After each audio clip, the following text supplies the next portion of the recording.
We are honored to be joined by Ralph LaRossa, who is the President and Chief Executive Officer of PSEG. Good to see you, Ralph. Good to see you, Steve. Let me also be clear that PSEG is a major supporter of public broadcasting in our state and also of the Caucus Educational Corporation. Ralph, let me ask you, I'll do storm preparedness in a second. Could you just make sense of the, quote, energy picture for us? Where are we in terms of clean energy, and what do we need to do, loaded question, I know, in the next several years? Yeah, so Steve, I think we've made tremendous strides here in New Jersey, and let me go back a little bit in time, right? And we've saved the nuclear plants in this state. The state stepped up and did an absolutely fantastic job over the last 5-6 years in making sure that we kept those plants up and running. And we always say it all the time, but they provide 90% of the clean energy in the state and over 40% of the power in New Jersey today. Great product, and the state did a great job from a policy standpoint.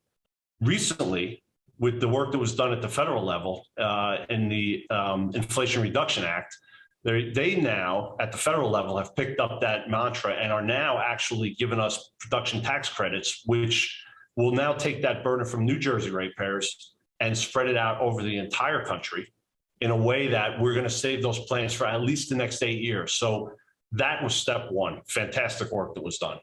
Second thing we're doing in the state is offshore wind, right? And we've done a lot of work to kickstart that industry. The governor has done, again, just great work to be in the front run of that. The federal government has done a lot from a permitting standpoint.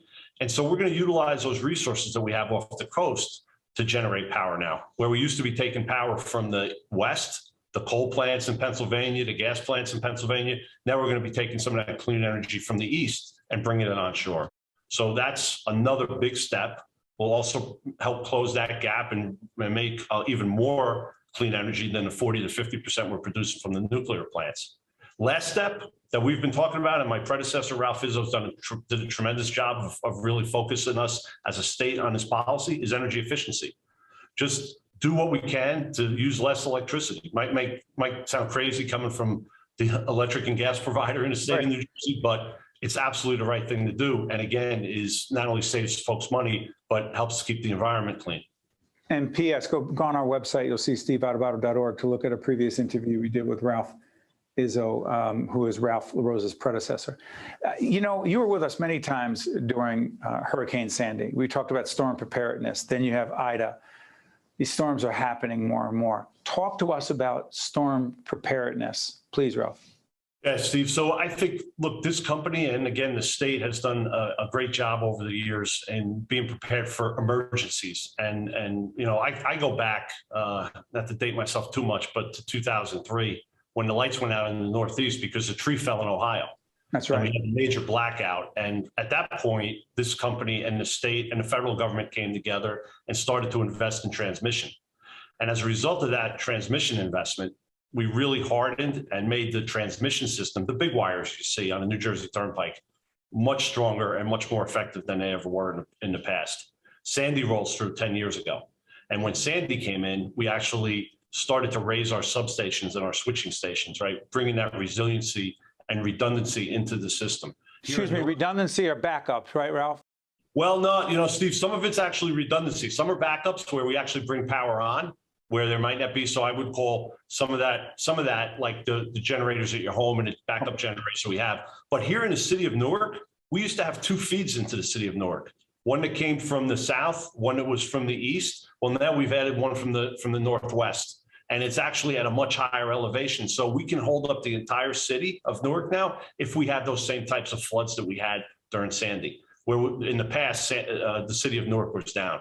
So we've brought that redundancy into this specific area, and we've done that everywhere. So as a result, when Ida came through and we had some pretty severe flooding in the state and some tragic loss of life, we didn't have any impact in any of those stations because we had raised all of the equipment that otherwise would have been flooded. And so we learned lessons from that.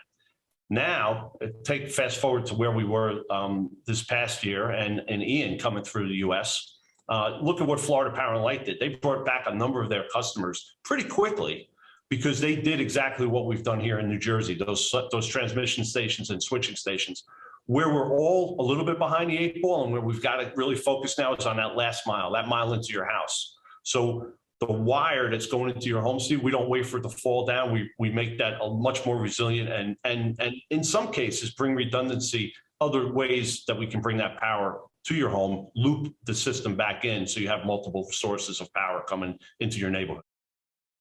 Ralph, in the time we have left, you've talked a lot about the importance of, quote, a more diverse workforce, diversity in the workforce. Why? Yeah, so look, this goes back for me a long time. I'm the son of an immigrant. He was provided opportunities. My mom's family all immigrated here, and they were all provided opportunities. From Italy. Yeah, right. yeah, Steve. And so we, you know, I see what that did for our family and what it's provided for, and I think that they were part of the community that was served by public service back then, and it provided someone like myself this opportunity to be here. We have to continue to do that. We need to look like, behave like, feel like, and act like the communities we serve. It's the only way for us to continue the success that we've had. Bringing that diverse workforce in will provide us, you know, we'll have a bigger pool of talent to choose from, which is exactly what we have to do. And it's going to raise the skill sets. And we're doing things now that we've never done before. We're flying drones, totally different environment than we've done in the past.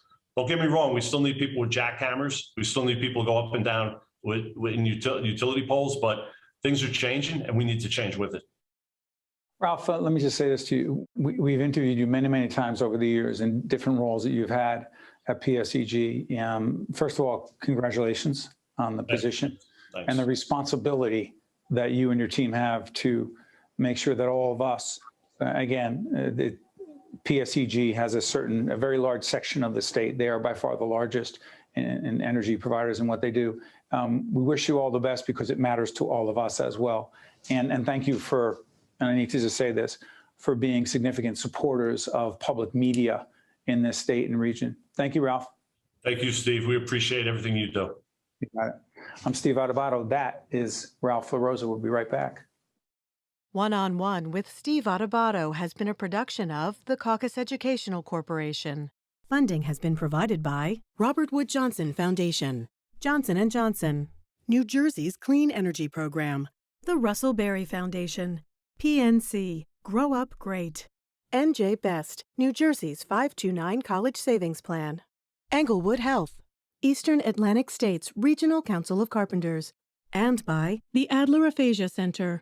Promotional support provided by the New Jersey Business and Industry Association and by AM 970 The Answer. It only gets better when we stand together to tough through and get by. Even though it's harder than ever, we're gonna make it. Long as we don't break it, just do right. There's no sides. We must know it's part of forever. It only gets better.